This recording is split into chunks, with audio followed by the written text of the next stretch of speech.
underscore with the session number 7 of your chapter diversity in living organisms. तो अभी हम यहाँ पे सेशन नंबर 7 डिस्कस करने वाले हैं, in which we are gonna discuss about kingdom Animalia obviously, but of SAT 2. SAT 1 में हमने स्टडी कर लिया था about Porifera and classification of kingdom Animalia.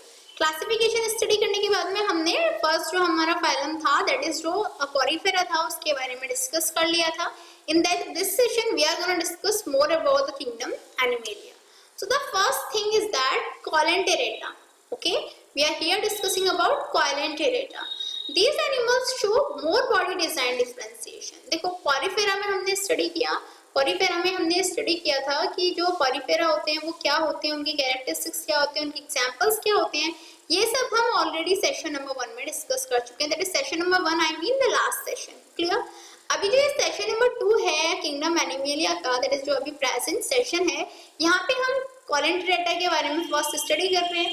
The thing is that you have to always remember about this chapter that you have to note down all the characteristics, then you have to remember them throughout your year, that is throughout your session, throughout your class you have to remember those characteristics, because जो भी characteristics हैं हर group के different characteristics हैं, उनको आप जितना अपने remembrance पर रखेंगे आपके लिए उतना ही इजी हो जाएगा किसी भी क्वेश्चन का आंसर देना, क्योंकि क्वेश्चंस आपको डायरेक्टली आते हैं that what are the 2 characteristics of Coelenterata. तो आप क्या लिखोगे? I'm here telling you, just you need to be remember that. Clear? So we have to start with Coelenterata. These animals show more body design differentiation. ये जो animals होते हैं वो body design differentiation show करते हैं. These organisms are multicellular, diploblastic and acoelomate animals having tissue level of organization. ये जो organism होते हैं पहले ये मल्टी सेलुलर होते हैं, that is they can not make their own food on their own. ये अपना फूड खुद से नहीं बना सकते, इन्हें दूसरों पे डिपेंड होना पड़ता है. सेकेंडली डिप्लोब्लास्टिक होते हैं एंड एकोएलोमेट दैट इज जिनमें कोएलोमेट प्रेजेंट नहीं होता, दैट इज उसमें कोएलम प्रेजेंट नहीं होता, कोएलम इसमें एब्सेंट रहता है. Animals having tissue level of organisation, और इनमें लेवल ऑफ ऑर्गेनाइजेशन क्या होता है? टिश्यू होता है. Clear? That these animals show more body design differentiation. These organisms are multicellular, diploblastic and acoelomate animals having tissue level of organization. Also, these animals live in water and have appendages for locomotion. अब obviously आप you have to answer that. मैंने आपको पहले भी ये वाला question arrest किया था, अभी भी कर रही हूँ. जो एनिमल्स होते हैं उनमें लोकोमोशन के लिए कौन से ऑर्गन्स प्रेजेंट होते हैं? ऑब्वियसली जो ह्यूमंस हैं उनमें लोकोमोशन के लिए लेग्स प्रेजेंट रहते हैं, बट ये जो एनिमल्स होते हैं उनमें ये फर्स्ट ये वाटर में रहते हैं और इनमें एपेंडेजेस प्रेजेंट होते हैं जिनके थ्रू ये लोकोमोशन की प्रॉपर्टी को शो कर पाते हैं. Coelentrates have a central cavity called gastrovascular cavity, और जो Coelentrates होते हैं उनमें सेंट्रल कैविटी प्रेजेंट होती है जिसे हम गैस्ट्रोवास्कुलर कैविटी कह सकते हैं. So you have to remember that these animals live in water and have appendages for locomotion, and Coelentrates have a central cavity called gastrovascular cavity, and the body is made up of 2 layers of cells. इनकी जो body है वो 2 cell की 2 layers से बनी होती है. Clear? The body is made up of 2 layers of cells. One makes up cells of the outside of the body and other makes the inner living of the body. जो first है मैंने बताया 2 layer की sales से मिलकर बनी होती है. जो फर्स्ट लेयर होती है उसकी वजह से क्या होता है? One makes up cells of the outside of the body. जो बॉडी का आउटर पोर्शन है उसकी सेल्स का फॉर्मेशन एक लेयर करती है and other makes the inner lining of the body. और जो बॉडी की इनर सरफेस है, जो इनर लिविंग है, उसका फॉर्मेशन अनदर सेल लेयर करती है. Clear? That body is made up of 2 layers of cells. One makes up of cells of the outside of the body and another makes up the inner living of the body. These exist in 2 forms. ये 2 forms में exist करती है. First polyps and second medusae. Clear? These exist in 2 forms, polyps and medusae. Now the thing is that a gelatinous layer called mesogilia persists between the epidermis and gastrodermis. जो epidermis और gastrodermis होते हैं उनके बीच में एक गिलेटिनियस layer present रहती है जिसको हम क्या बोलते हैं? Mesoglea persistence. You have to remember these wordings. ये जो चैप्टर है ये वर्डिंग्स का है. हाइमेटोसिस में आपको टिपिकल से टिपिकल वर्डिंग देखने को मिल जाएंगी. Obviously students के लिए काफी hard हो जाता है to learn these wordings, but moreover you will revise, more you get. जितना आप revise करोगे उतना आपको ये I mean to say आपको profit मिलेगा. So you have to remember that a gelatinous layer called mesohilia persists between the epidermis and gastrodermis. Clear? Body of these animals show radial symmetry. ये जो animals हैं इनकी body जो है radial symmetry show करती है, ना कि bilateral symmetry. Also, their respiratory, circulatory and excretory system are undertaken by general body surface. इनके जो रेस्पिरेटरी, सर्कुलेटरी, एक्सक्रिएटरी सिस्टम होते हैं वो कहाँ पे प्रेजेंट रहते हैं? Are undertaken by general body surface. जो बॉडी सरफेस होते हैं उनके थ्रू ही ये रेस्पिरेशन, सर्कुलेशन एंड एक्सक्रिएट ही कर पाते हैं. The phenomenon of polymorphism occurs where is specialization of individuals of colonial species for the division of layer. इनमें क्या होता है? पॉलीमॉर्फिज्म होती है. पॉलीमॉर्फिज्म का प्रोसेस होता है और ये किसके लिए स्पेशलाइज होता है? For the I mean to say it is specialization of individuals of colonial species for the division of layer. Obviously जितने भी मल्टीसेलुलर ऑर्गेनिज्म होते हैं उसमें क्या होता है? डिवीजन ऑफ लेयर होती है. Thereby the phenomenon of polymorphism occurs where the specialization of individuals of colonial species for the division of layer. And digestion is intracellular as well as intercellular in them. इनमें जो digestion होता है वो intracellular भी होता है और intercellular भी होता है. Clear?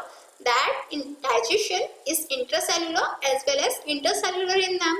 A sexual reproduction by budding and sexual reproduction by gametes formed by medusae. जो medusae रहती है वो क्या करती है? उसके थ्रू क्या होता है? गैमेट्स का फॉर्मेशन होता है. The thing is जो asexual reproduction है वो budding के थ्रू इसमें हो जाता है और जो सेक्सुअल रिप्रोडक्शन है वो गैमेट्स के थ्रू होता है जो कि मेड्यूसेस से फॉर्म होते हैं. Clear? That asexual reproduction by budding and sexual reproduction by gametes formed by medusae. Clear? Also, some species are colonial while other have a solitary lifespan. कुछ स्पीसीज तो ऐसी होती हैं जो कॉलोनियल होती हैं. क्लियर? जबकि कुछ ऐसी होती हैं जिनकी सोलिटरी लाइफ स्पैन होती है. Clear? In this animals primitive type of nervous system is present. ये एनिमल्स ऐसे होते हैं जिनमें जो नर्वस सिस्टम है उसका प्रिमिटिव टाइप प्रेजेंट रहता है. एग्जाम्पल के ये हमारे हाइड्रा हो गया, जेलीफिश हो गया, ये सब काइलेंट्रेटा के एग्जाम्पल्स हो गए. यहाँ पे आप हाइड्रा देख सकते हो, उसमें फूड प्रेजेंट है, टेंटिकल्स प्रेजेंट है, मेन माउथ प्रेजेंट है, एपिडर्मिस प्रेजेंट है, मॉसोगिलिया प्रेजेंट है, जेस्ट्रोडर्मिस प्रेजेंट है और जेस्ट्रोवास्कुलर कैविटी भी प्रेजेंट रहती है. सेम यहाँ पे सी एनेमोना है, यहाँ पे आपको टेंटिकल्स देखने को मिल सकते हैं. So these are the examples of coelenterata. अब आते हैं हमारे किटानोफोरा. क्लियर? किटानोफोरा ये जो होते हैं ये कॉम्ब कैरिंग इन्हें हम बोल सकते हैं.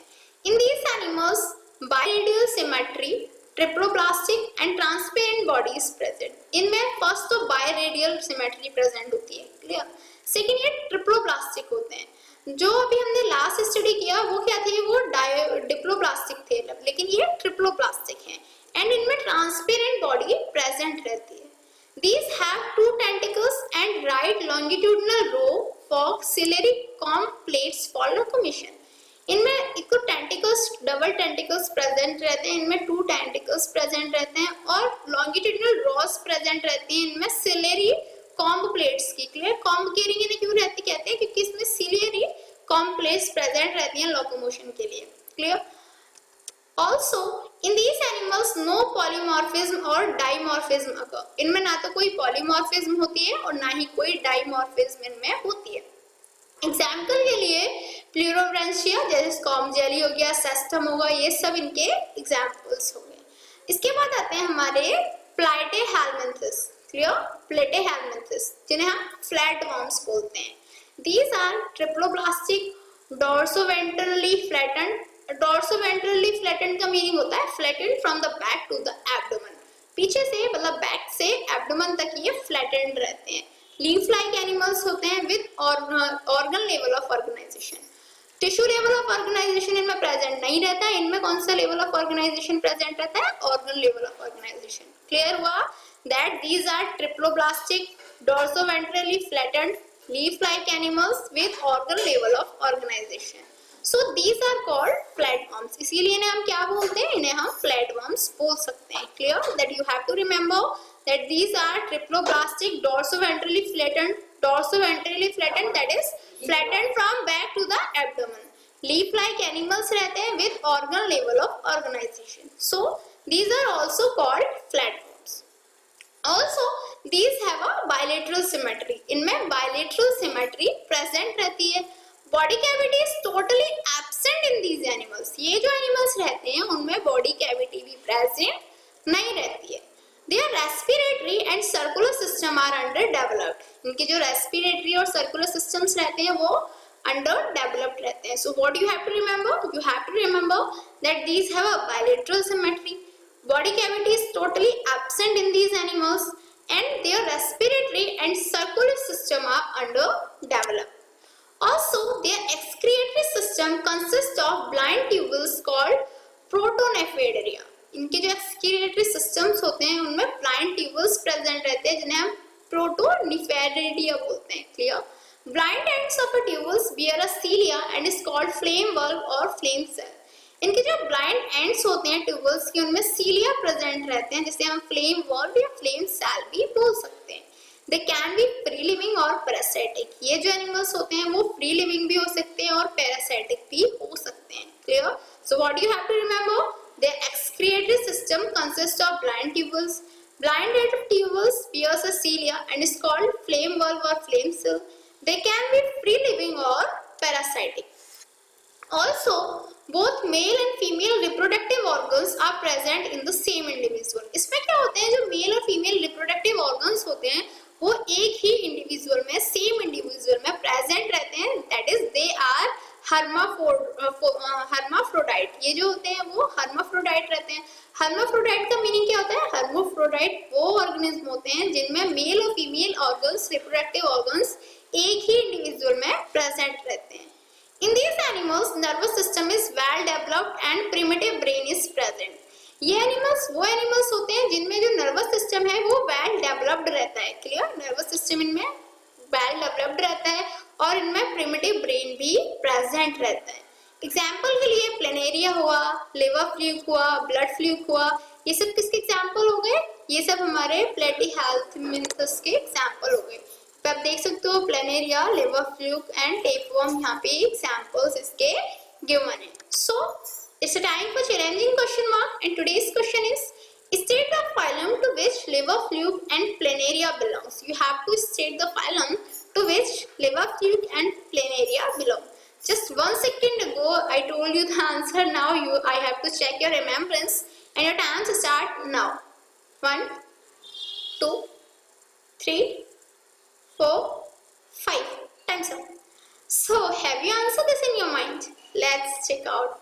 Actually liver fluke belong to the phylum Platyhelminthes. जो लिवर फ्लूक है वो किससे बिलोंग करते हैं? प्लेटीहेल्मिन्थस से. क्लियर?